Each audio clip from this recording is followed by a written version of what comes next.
جناب عبدالخبیر صاحب السلفی حفیظ اللہ سے بہت والا التماس کرتا ہوں شیخ آئے اور ہم سب کو اپنی قیمتی نصیحتوں سے نوازے رہے۔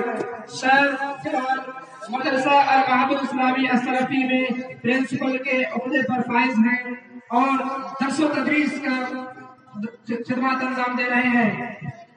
اللہ رب العالمین شیخ کی خدمات کو سب کو پورے سے نوازے۔ شیخ محترم آپ کے ساتھ۔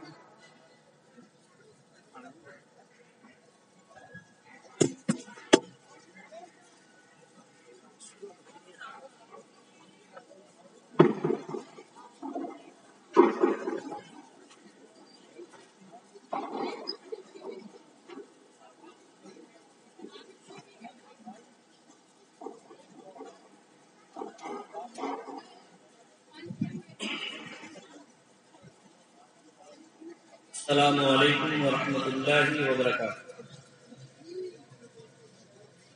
ان الحمد للہ نحمده ونستعینه ونستغفره ونعوذ باللہ من شرور انفسنا ومن سیئات اعمالنا من يهده الله فلا مضل له ومن يضلل فلا هادي له واشهد ان لا اله الا الله واشهد ان محمدا عبده ورسوله اما بعد فإن خير الحديث كتاب الله وخير الهدي هدي محمد صلى الله عليه وسلم وشر الأمور محدثاتها وكل محدثة بدعة وكل بدعة ضلالة وكل ضلالة في النار۔ فأعوذ بالله السميع العليم من الشيطان الرجيم بسم الله الرحمن الرحيم يا أيها الذين آمنوا قوا أنفسكم وأهليكم نارا وقودها الناس والحجارة عليها ملائكة غلاظ شداد لا يعصون الله ما أمرهم ويفعلون ما يؤمرون۔ محترم معزز علماء کرام، میرے سامنے بیٹھے ہوئے بزرگان دین،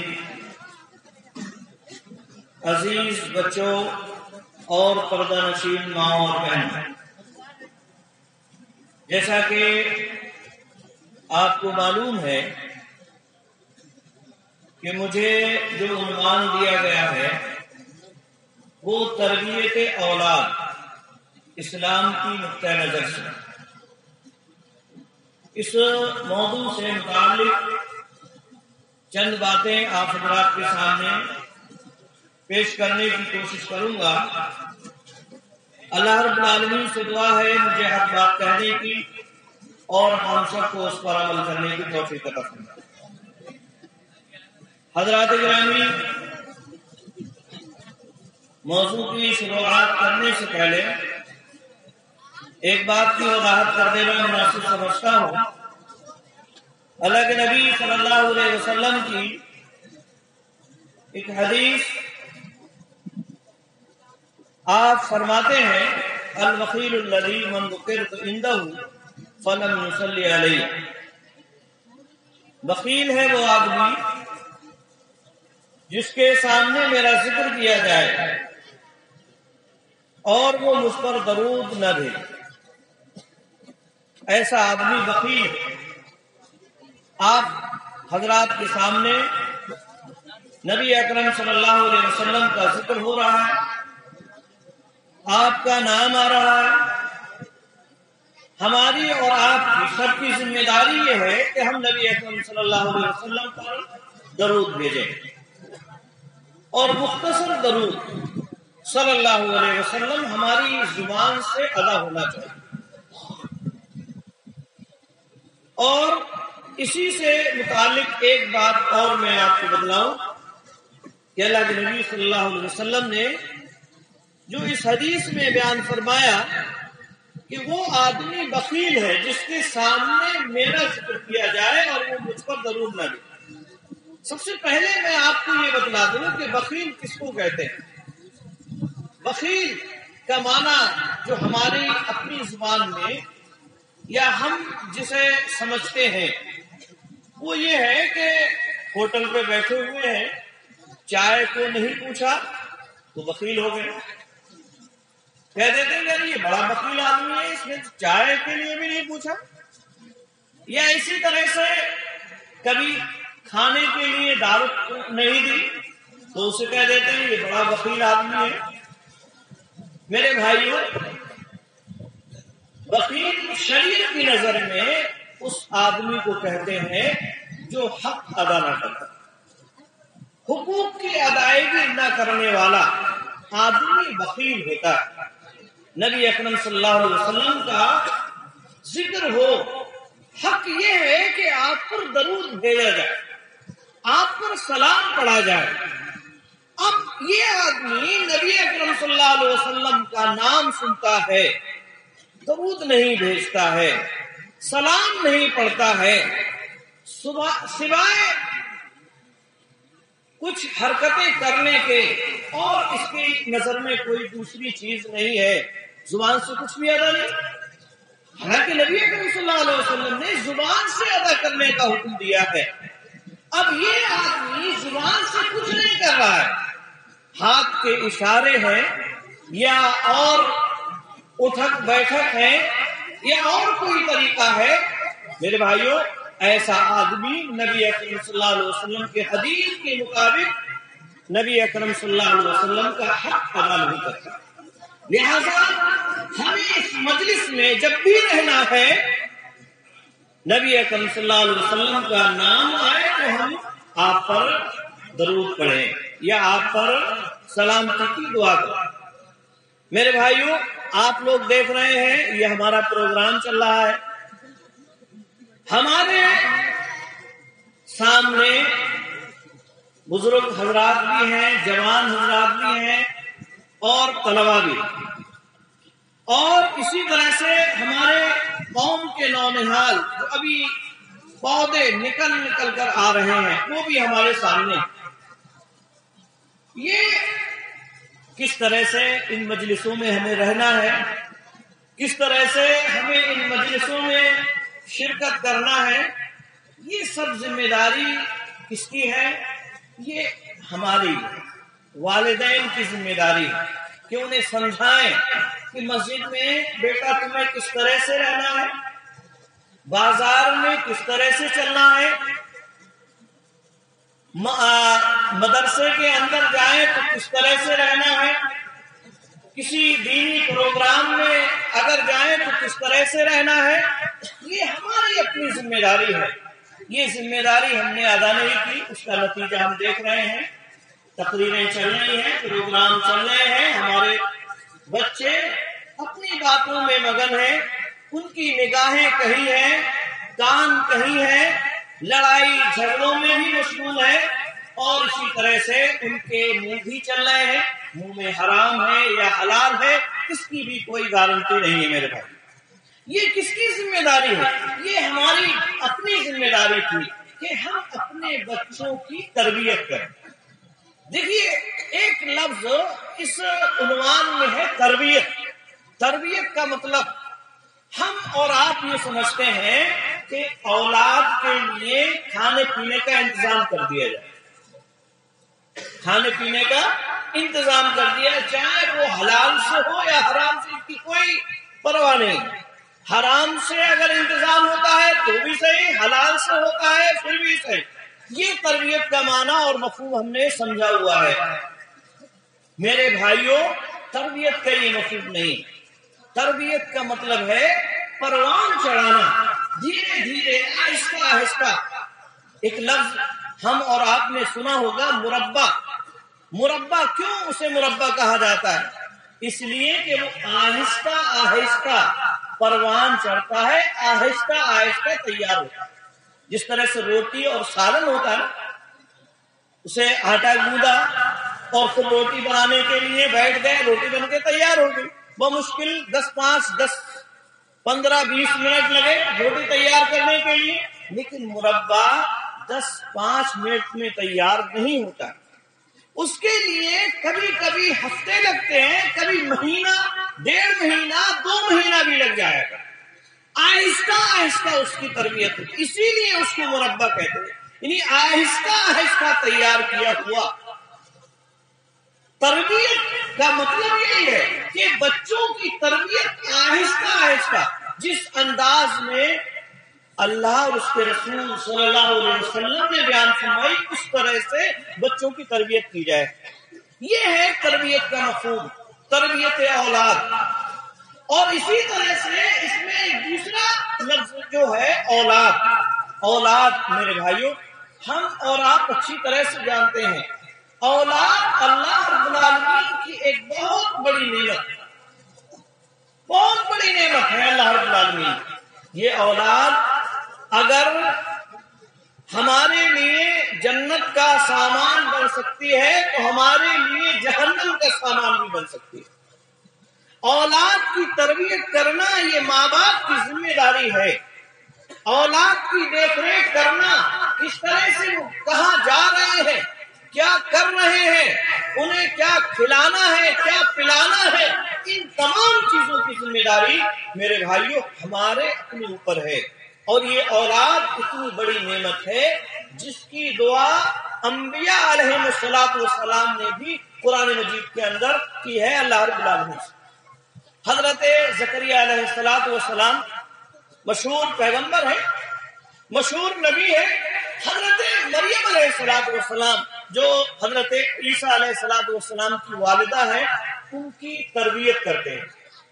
حضرت زکریا علیہ السلام کی تربیت میں حضرت مریم علیہ السلام ان کی تربیت ان کی ذمہ داری میں ہے. حضرت زکریا علیہ السلام ان کے کمرے میں جاتے ہیں، کبھی کبھی دیکھ رہے ہیں کہ بے موسم پھل ان کے کمرے کے اندر موجود ہے. انگور کا موسم نہیں ہے، انگور رکھے ہوئے ہیں. آم کا موسم نہیں ہے، آم رکھے ہوئے ہیں. مطلب یہ کہ پھل بے موسم ان کے پاس رکھے ہوئے ہیں. لے جانے والا، بازار سے لانے والا اور پوری طرح سے انتظام کرنے والا اگر کوئی ہے تو وہ حضرت زکریا علیہ السلام. حضرت مریم علیہ السلام کے کمرے کے اندر اس طرح سے وہ بے موسم کے پھلوں کو دیکھتے ہیں. حضرت مریم علیہ السلام سے پوچھتے ہیں کہ یہ تمہارے پاس پھل کہاں سے آ رہے ہیں؟ اور اسی موقع پر اللہ رب العالمین نے حضرت عیسیٰ علیہ السلام ان کے حمل میں ٹھہرائے اور حضرت عیسیٰ علیہ السلام کی ولادت ہوئی. حضرت مریم علیہ السلام نے پوری باتیں حضرت زکریا علیہ السلام بہت اختصار سے میں آپ کے سامنے بات رکھ رہا ہوں. حضرت مریم علیہ السلام کی ان تمام باتوں کو حضرت زکریا علیہ السلام نے دیکھا اور یہ معجزات انہوں نے دیکھے کہ اللہ رب العالمین نے انہیں کس طرح سے رزق عطا فرمایا ہے، کس طرح سے اللہ رب العالمین انہیں روزی عطا فرما رہا ہے. اور بغیر شوہر کے اللہ رب العالمین نے اپنی جو ایک اصول اس کا اس دنیا کے اندر چلا آ رہا ہے کہ ماں اور باپ سے اولاد آتی ہے، صرف حضرت مریم علیہ السلام سے اللہ رب العالمین نے اولاد عطا فرما دی. حضرت زکریا علیہ السلام بوڑھے ہو چکے ہیں، بال سفید ہو چکے ہیں، اولاد کے نام سے ان کے گھر میں کوئی چیز نہیں ہے، اولاد اللہ رب العالمین نے عطا نہیں فرمائی ہے. حضرت مریم علیہ السلام کی ان تمام باتوں کو دیکھتے ہیں، معجزات کو دیکھتے ہیں، اللہ رب العالمین سے دعا کرنے لگتے ہیں.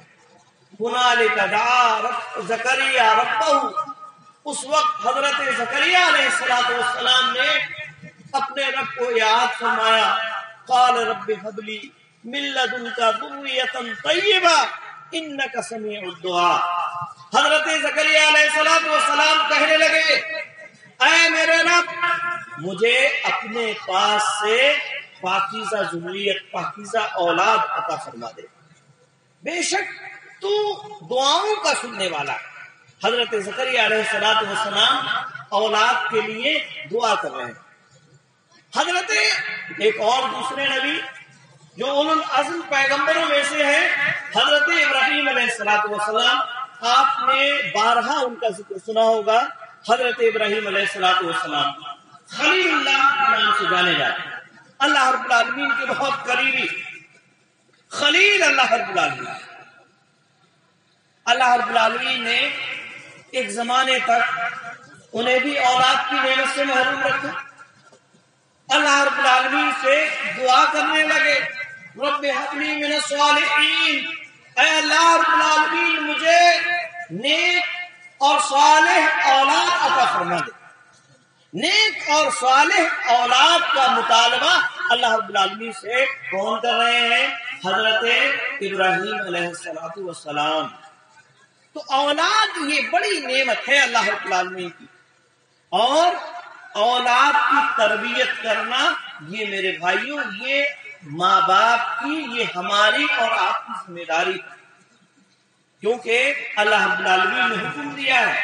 جو آیت کریمہ میں نے آج رات کے سامنے پڑھی سورۃ تحریم آیت نمبر 6 کے اندر اللہ رب العالمین نے ارشاد فرمایا یا ایھا الذین آمنوا قوا انفسکم واہلیکم نارا، کہ اے ایمان والو اپنے آپ کو اور اپنے اہل و عیال کو جہنم کی آگ سے بچاؤ. کون جہنم کی آگ؟ وہ جہنم کی آگ جس کا ایندھن پتھر اور انسان ہے، اور جس کے اوپر سخت دل فرشتے متعین ہیں، قوی طاقتور فرشتے متعین ہیں، جو اللہ رب العالمین نے انہیں حکم دیا ہے اس کی خلاف ورزی نہیں کرتے ہیں، اور وہی کرتے ہیں جو انہیں حکم دیا جاتا ہے. اس جہنم کی آگ سے اپنے آپ کو بچانا ہے اور اپنی اولاد کو بچانا ہے. کیسے بچانا ہے؟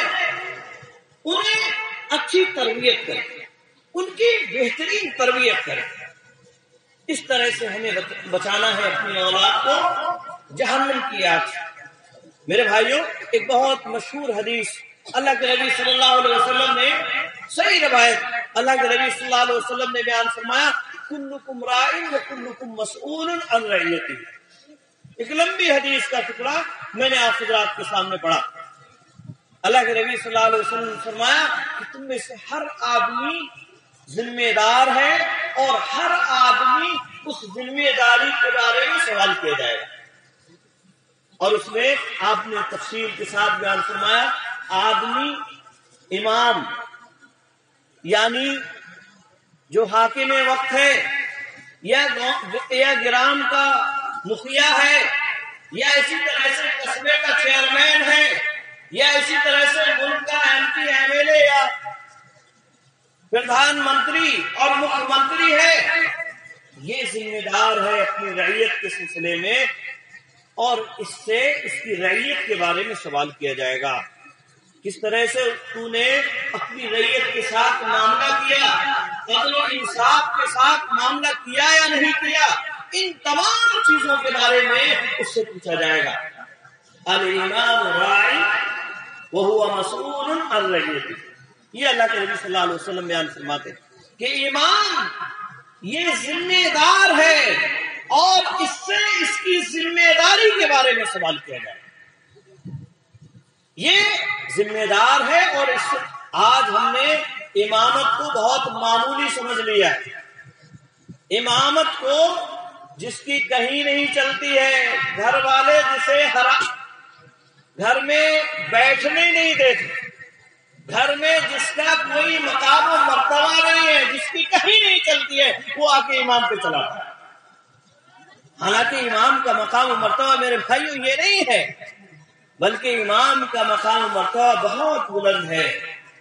امام ذمہ دار ہے، اور اماموں نے بھی اپنی کمزوری میرے بھائیوں اماموں کی بھی، ایسا نہیں ہے اماموں کی بھی کمی نہیں ہے، بلکہ اماموں کی بھی کمی ہے، کیونکہ انہوں نے اپنی ذمہ داری کو نہیں سمجھا.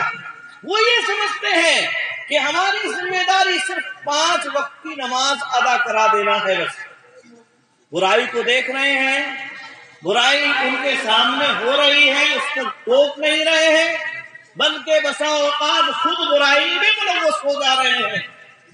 ایک امام کے لیے ایسا مناسب نہیں ہے. تو امام یہ ذمہ دار ہے. مسجد کا امام ہو، یا حاکم وقت ہو، تمام کے تمام اس میں آ جاتے ہیں۔ اور اسی طرح سے آگے اللہ کے نبی صلی اللہ علیہ وسلم نے بیان فرمایا آدمی اپنے گھر والوں پر ذمہ دار ہے اور اس کی ذمہ داری کے بارے میں اس سے پوچھا جائے گا۔ وَالرَّجُلُ رَاعٍ وَهُوَ مَسْئُولٌ عَنْ رَعِيَّتِهِ، آدمی ذمہ دار ہے اور اس کی ذمہ داری کے بارے میں پوچھا جائے گا۔ اور اس کے بعد اللہ کے نبی صلی اللہ علیہ وسلم نے بیان فرمایا کہ عورت اپنے شوہر کے گھر کے سلسلے میں ذمہ دار ہے، اس کی ذمہ داری کے بارے میں اس سے پوچھا جائے گا۔ خادم اپنے آقا اور سردار کے گھر کے سلسلے میں ذمہ دار ہے، اس سے اس کی ذمہ داری کے سلسلے میں پوچھا جائے گا۔ کلکم راعٍ وکلکم مسئول عن رعیتہ، تم میں سے ہر آدمی ذمہ دار ہے اور اس سے ہر ذمہ داری کے بارے میں، ہر ایک سے ذمہ داری کے بارے میں پوچھا جائے گا۔ لہذا ہمیں اللہ رب العالمین نے جو اولاد عطا فرمائی ہے یہ ہماری ذمہ داری ہے، اس کی دیکھ ریکھ کرنا یہ ہماری اپنی پرسنل ذمہ داری ہے۔ یہ کیسے کیا کر رہے ہیں، ان کی کیا کیسی تعلیم ہونا چاہیے، ان کے سلسلے میں ہمیں کیا کرنا ہے، یہ سب ہمیں سوچنا ہے۔ حلال سے حرام سے بچا کر حلال کی روزی انہیں کھلانا ہے۔ یہ تمام چیزیں میرے بھائیوں ہمارے اوپر آتی ہیں، ہمارے اوپر عائد ہوتی ہیں۔ اللہ کے نبی صلی اللہ علیہ وسلم کی اس سلسلے میں بہت ساری احادیث اللہ کے نبی صلی اللہ علیہ وسلم نے بیان فرمائی ہے جو اولاد سے متعلق ہے۔ آپ صلی اللہ علیہ وسلم کے تعلق سے میں آپ کو بتلاؤں، اگر ہم قرآن اور حدیث میں دیکھیں تو ہمیں یہ معلوم ہوگا کہ سب سے پہلی ذمہ داری اولاد کے سلسلے میں یہ ہے کہ ہم اولاد کو عقیدے کی بنیادی چیزیں بتلائیں۔ عقیدہ ان کا صحیح ہونا چاہیے، عقیدہ ان کا صحیح کرائیں۔ سورہ لقمان کے اندر حضرت لقمان علیہ السلام کی نصیحتیں اللہ رب العالمین نے بیان فرمائی ہے جو انہوں نے اپنے بیٹے کے لیے بیان فرمائی تھی۔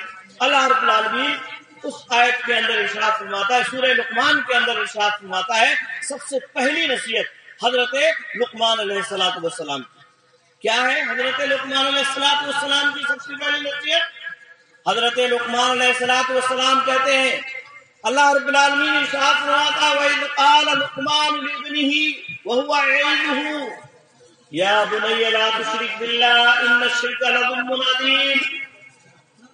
حضرت لقمان علیہ السلام اپنے بیٹے سے کہتے ہیں اے میرے بیٹے، اللہ رب العالمین کے ساتھ کسی کو شریک نہ ٹھہرانا، بے شک شرک سب سے بڑا ظلم ہے، اس سے بڑھ کر کوئی دوسرا ظلم نہیں ہے۔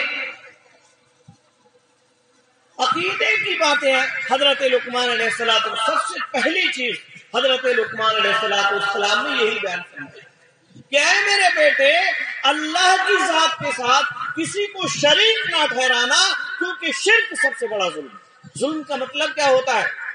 ظلم کی جو تعریف، ڈیفینیشن اور پریبھاشا جو ہے وہ یہ ہے وضع شیء علی غیر محلی، کسی چیز کو اس کا حقیقی مقام نہ دے کر دوسرا مقام دے دینا۔ کرسی بیٹھنے کے کام ہے، اب اسے ہم سر پہ رکھ لیں، یہ کرسی کے ساتھ ظلم ہے۔ یہ بہت آسان سی مثال میں آپ کے سامنے رکھا، کوئی بھی کام جو اس کا حقیقی پس منظر ہے، جس کام میں وہ آتا ہے، اس سے ہٹا کر کوئی دوسرا کام ہم اس سے لینا شروع کر دیں، یہ میں اپنی آواز کو دور تک پہنچانے کے کام آتا ہے۔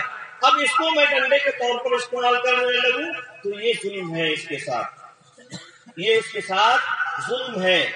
ایسے ہی عبادت اللہ رب العالمین کا حق ہے، اس حق کو کسی دوسرے کے پاس کر دینا، دوسرے کی عبادت کرنے لگنا، دوسرے کے سامنے سجدہ کرنے لگنا، دوسرے کے اندر اللہ رب العالمین کی جیسی صفات مان لینا کہ جس طرح سے اللہ رب العالمین دور نزدیک سے سنتا ہے، ایسے ہی یہ آدمی، یہ فلاں بزرگ دور نزدیک کی ویسے ہی سنتا ہے جیسے اللہ رب العالمین سنتا ہے۔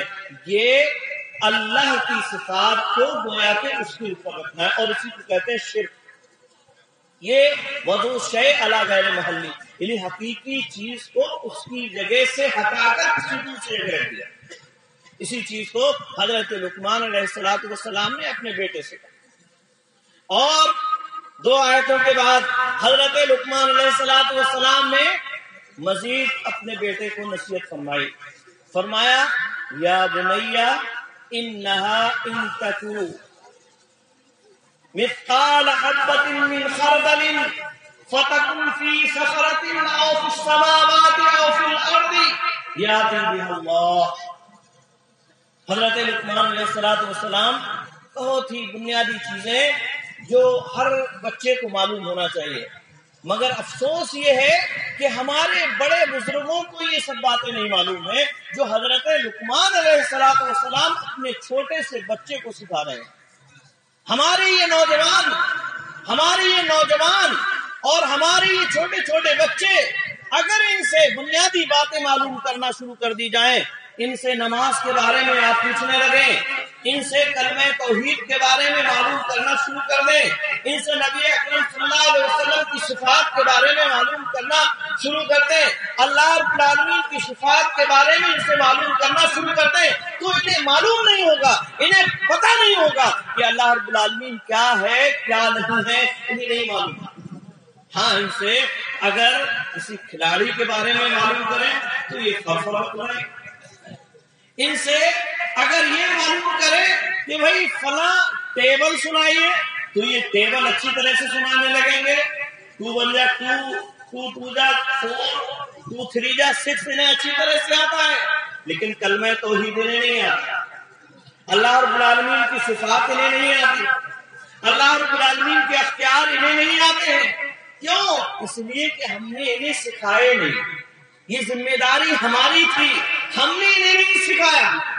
حضرت لقمان علیہ السلام اپنی اولاد کو سکھا رہے ہیں کہ اے میرے بیٹے انہا ان تکو مثقال حبۃ من خردل، کہ اے میرے بیٹے یہ اعمال چھوٹے چھوٹے، یہ بہت معمولی رائی کے دانے کے برابر، یہ اعمال اگر کہاں ہو، پہاڑوں پر ہو یا آسمانوں میں ہو، رائی کے دانے کے برابر، ایک پہاڑ پر رائی کا دانہ آپ رکھ دیجئے، کیا حیثیت ہے اس کی؟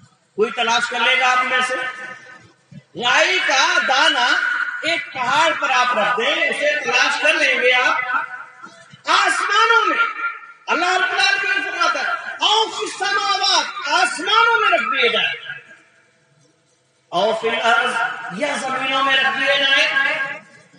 یہ تمام چیزیں اگر کہیں بھی ہیں، آسمانوں میں ہے، زمین میں ہے، پہاڑوں میں کسی بھی جگہ پڑی ہوئی ہے، کسی آدمی کو معلوم نہیں ہے، ہم اور آپ انہیں تلاش نہیں کر سکتے ہیں، ان کو ڈھونڈ نہیں سکتے ہیں، یاتی بہ اللہ، اللہ رب العالمین ان تمام چیزوں کو لے آئے گا۔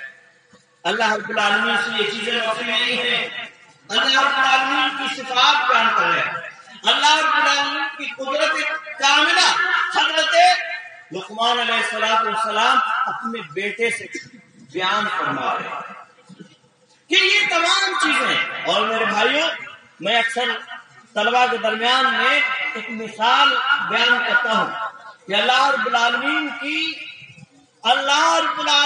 کی صفات جو قرآن اور حدیث میں بیان فرمائی ہے وہ تو بہت عظیم ہے۔